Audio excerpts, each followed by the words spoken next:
So the next one that we have for mental health recovery, it must be, has to be, needs to be uh, individualized and centered around the person-centered, we call it.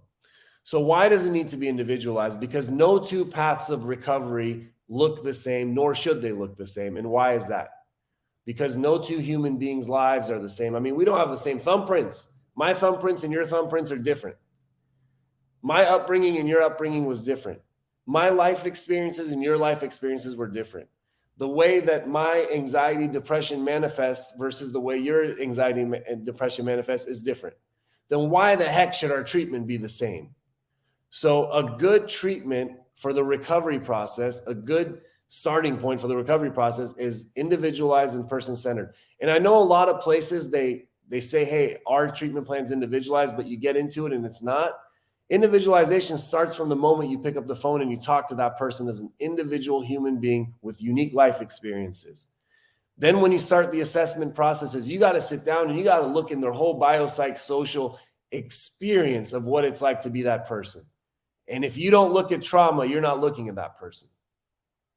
If a place today is not trauma-informed care, if a clinician today doesn't view a human being through the lens of trauma, they're not looking at the person.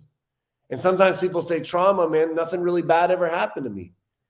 Trauma isn't always things that happen to us that shouldn't have happened. Sometimes trauma is things that never happened that should have happened. That should have happened. You know, so many people say, nobody ever told me they really loved me in life. That could be traumatic.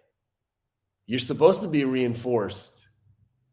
The message of, hey, love, what does that do? Creates self-esteem, creates self-worth, creates confidence. If you never got that, maybe that was something that could be traumatic, because later on you're in life and you don't have the ability to love other people because you don't know what the feeling of love is like. So it must be individualized and person-centered. If you have any questions about the stuff I'm saying, feel free to ask them, by the way. I'm totally open to it.